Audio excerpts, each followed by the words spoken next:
ವಿಚಾರಣೆ ಮುಗಿಯುವಂತೆ ನೋಡ್ಕೊಳ್ತೀವಿ ಅಂತ ಜಡ್ಜ್ ಕೂಡ ಹೇಳಿದ್ದಾರೆ. ಸದ್ಯಕ್ಕೆ ಬೇಲ್ ಸಿಕ್ಕಿಬಿಡುತ್ತಾ ಸಿಗಬಹುದಾ ಅನ್ನುವಂಥದ್ದಕ್ಕೆ ಮ್ಯಾಟ್ರ್ ಇಲ್ಲ. ಕೇವಲ 10 ಸಾಕ್ಷಿಗಳನ್ನ ವಿಚಾರಣೆ ಮಾಡಿದ್ದೀರಾ ಜಡ್ಜ್. 1 ವರ್ಷದ ಒಳಗೆ ಎಲ್ಲ ಸಾಕ್ಷಿ ವಿಚಾರಣೆ ಮಾಡಿ, ಇಲ್ಲವಾದಲ್ಲಿ ಜಾಮೀನು ನೀಡೋ ಬಗ್ಗೆ ಗಮನ ಹರಿಸಬೇಕಾಗತ್ತೆ. 1 ವರ್ಷ ಗಡುವು ನೀಡಿದ ನ್ಯಾಯಾಲಯ. ನೋಡಿ ಯಾವ ರೀತಿಯಾದಂತಹ ಒಂದು ಜಡ್ಜ್ಮೆಂಟ್ ಇವತ್ತು ಸಿಗ್ತಾ ಇದೆ ಅಂತ ಹೇಳಿ. ಯಾಕಂತ ಹೇಳಿದ್ರೆ ಕೇವಲ 10 ಸಾಕ್ಷಿಗಳನ್ನ ಇಷ್ಟು ದಿನದವರೆಗೆ ನೀವು ವಿಚಾರಣೆ ಮಾಡಿದ್ರೆ 263 ಸಾಕ್ಷಿದಾರರನ್ನ ವಿಚಾರಣೆ ಮಾಡೋದು ಯಾವಾಗ ಅಂತ ಪ್ರಶ್ನೆ ಮಾಡಿದ್ದಾರೆ. ಒಂದು ಕಡೆ ಈಗ ಸದ್ಯಕ್ಕೆ ಜಡ್ಜ್ 1 ವರ್ಷಗಳ ಕಾಲ ಅವಧಿಯನ್ನು ಕೊಡ್ತಾ ಇದ್ದಾರೆ. 1 ವರ್ಷದೊಳಗೆ ಎಲ್ಲ ಸಾಕ್ಷಿ ವಿಚಾರಣೆ ಮಾಡಿ, ಇಲ್ಲವಾದ್ರಲ್ಲಿ ಜಾಮೀನನ್ನು ನೀಡೋ ಬಗ್ಗೆ ನಾವು ಗಮನ ಹರಿಸಬೇಕಾಗತ್ತೆ ಅಂತ ಹೇಳಿ ಒಂದು ಕಡೆ ದರ್ಶನ್ ಅರ್ಜಿ ಹಾಕಿರೋದು ಇದೇ ವಿಚಾರಕ್ಕೆ ಸಂಬಂಧಪಟ್ಟಂತೆ. ಅಟ್ಲೀಸ್ಟ್ ಜಾಮೀನು ನೀಡಿ, ನಾನು ಏನೇ ವಿಚಾರಣೆ ಇದ್ರೂ ನಾನು ಬರ್ತೀನಿ, ನಾನು ಎಲ್ಲೂ ತಲೆ ಮರೆಸ್ಕೊಳ್ಳಲ್ಲ, ನಾನು ಎಲ್ಲೂ ಓಡೋಗಲ್ಲ, ಇಲ್ಲೇ ಇರ್ತೀನಿ, ಅಟ್ಲೀಸ್ಟ್ ನಾನು ಹೊರಗಡೆ ಸಿನಿಮಾಗಳ ಒಂದು ಬಂಡವಾಳ ಹಾಕಿರ್ತಾರೆ, ಈ ಎಲ್ಲ ಅಂಶಗಳನ್ನು ಪರಿಗಣಿಸಿ ನನಗೆ ಜಾಮೀನು ಕೊಡಿ ಅಂತ ರಿಕ್ವೆಸ್ಟ್ ಮಾಡಿದ್ದಾರೆ. ಆದರೆ ಇಲ್ಲಿ ಸಾಕ್ಷಿಗಳ ವಿಚಾರಣೆ ಭಾರಿನೇ ವಿಳಂಬ ಆಗ್ತಾ ಇದೆ. ಇದು ಯಾಕೆ ವಿಳಂಬ ಆಗ್ತಾ ಇದೆ ಅಂತಲೂ ಕೂಡ ಪ್ರತಿವಾದಕ್ಕೆ ರೆಡಿ ಆಗಿದ್ದಾರೆ ಅವರು. ಸೊ ಹಾಗಾಗಿ ಈಗ 1 ವರ್ಷದೊಳಗಡೆ ನೀವು ಎಲ್ಲ ಸಾಕ್ಷಿಗಳನ್ನು ವಿಚಾರಣೆ ನಡೆಸೋದನ್ನು ಮುಗಿಸ್ಬೇಕು, ಇಲ್ಲ ಅಂದ್ಕೊಳ್ಳಿ ಜಾಮೀನು ನೀಡೋ ಬಗ್ಗೆ ಗಮನ ಹರಿಸಬೇಕಾಗತ್ತೆ ಅಂತ ಈಗ ಜಡ್ಜ್ ಹೇಳಿದ್ದಾರೆ. 1 ವರ್ಷ ಗಡುವು ಕೊಟ್ಟಿದೆ ಈಗ ನ್ಯಾಯಾಲಯ.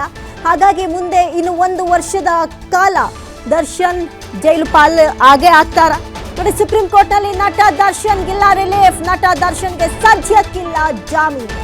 ಪ್ರಕರಣದ ವಿಚಾರಣೆಗೆ 1 ವರ್ಷದ ಗಡುವು ಕೊಟ್ಟಿದ್ದಾರೆ. 1 ವರ್ಷ ಗಡುವು ನೀಡಿದೆ ನ್ಯಾಯಾಲಯ. ಹಾಗಾದ್ರೆ ಸುಪ್ರೀಂ ಕೋರ್ಟ್ನಲ್ಲೇ ಈ ರೀತಿಯಾದಂಥ ಹಿನ್ನಡೆ ನಟ ದರ್ಶನ್ಗೆ ಸಿಕ್ಕಲ್ಲಿ 1 ವರ್ಷಗಳ ಕಾಲ ನೋ ಜಾಮೀನು. ಯಾಕಂತ ಹೇಳಿದ್ರೆ ಸುಪ್ರೀಂ ಕೋರ್ಟಿಗೆ ಹೇಳ್ತಾ ಇದೆ, ಈಗ ಯಾವಾಗ ಆತಂಕ ಏನಿತ್ತು, ಈ ಸಾಕ್ಷಿಗಳೆಲ್ಲ ವಿಚಾರಣೆ ನಡೆಸೋದೇ ಇನ್ನು ಎಷ್ಟು ವರ್ಷ ಆಗುತ್ತೋ ಅಂತ ಹೇಳಿ ಅರ್ಜಿ ಹಾಕೊಂಡಿದ್ರು.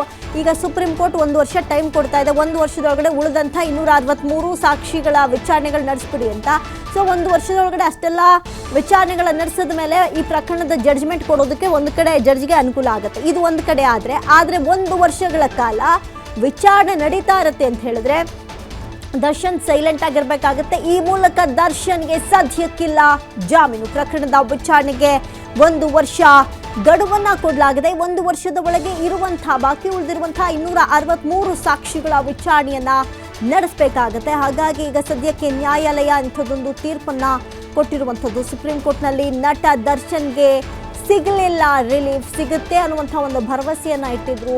ಜೈಲಾಧಿಕಾರಿಗಳಿಂದ ಹಿಡಿದು ಅಲ್ಲಿದ್ದಂತಹ ಸಹಕೈದಿಗಳು ನನಗೆ ಹಿಂಸೆ ಕೊಡ್ತಾ ಇದ್ದಾರೆ ಅಂತ ಹೇಳಿದ್ರು. ಆದರೆ ಅದ್ಯಾವುದು ಇಲ್ಲ ಅಂತ ಹೇಳಿ ಜೈಲಾಧಿಕಾರಿಗಳು ಕೂಡ ಸಾಕ್ಷ್ಯ ಸಮೇತ ಕೋರ್ಟ್ಗೆ ಹಾಜರು ಆಗಿದ್ರು. ಈಗ ನಟ ದರ್ಶನ್ಗೆ ಜಾಮೀನು ಸದ್ಯಕ್ಕಿಲ್ಲ. ಪ್ರಕರಣದ ವಿಚಾರಣೆಗೆ 1 ವರ್ಷದ ಗಡುವನ್ನ ಕೊಡಲಾಗಿದೆ. 1 ವರ್ಷದ ಕಾಲಮಿತಿಯಲ್ಲಿ ಈಗ ಎಲ್ಲ ಸಾಕ್ಷಿಗಳ ವಿಚಾರಣೆಯನ್ನ ನಡೆಸಬೇಕಾಗಿದೆ. ನೋಡಿ, ಸುಪ್ರೀಂ ಕೋರ್ಟ್ನಲ್ಲಿ ಎಲ್ಲ ಒಂದು ಕಡೆ ನಟ ದರ್ಶನ್ ನನಗೆ ಇಲ್ಲ ಸಿಗಬಹುದು, ಬೇಲ್ ಸಿಗಬಹುದು ಅನ್ನುವಂಥ ಒಂದು ಸಣ್ಣ ನಿರೀಕ್ಷೆಯಲ್ಲಿದ್ದರೆ ಆ ನಿರೀಕ್ಷೆ ಕೂಡ ಈಗ ಹುಸಿಯಾಗಿದೆ. ಯಾಕಂತ ಹೇಳಿದ್ರೆ 1 ವರ್ಷದ ಒಳಗೆ ವಿಚಾರಣೆ ಕಂಪ್ಲೀಟ್ ಆಗಿ ನಡೆಯುತ್ತೆ.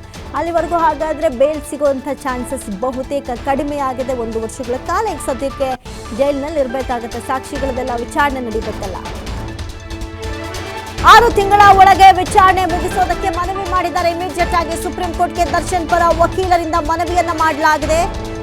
ಇನ್ಚಾರ್ಜ್ ಜಡ್ಜ್ ನೋಡ್ತಾ ಇದ್ದಾರೆ. ಡೇ ಬೈ ಡೇ ವಿಚಾರಣೆಗೆ ಸೂಚಿಸಿದೆ ನ್ಯಾಯಾಲಯ. ದರ್ಶನ್ಗೆ ಸದ್ಯಕ್ಕಿಲ್ಲ ಜಾಮೀನು, ಪ್ರತಿದಿನ ವಿಚಾರಣೆ ನಡೆಸುವಂತೆ ಮನವಿ ಮಾಡಿದ್ದಾರೆ.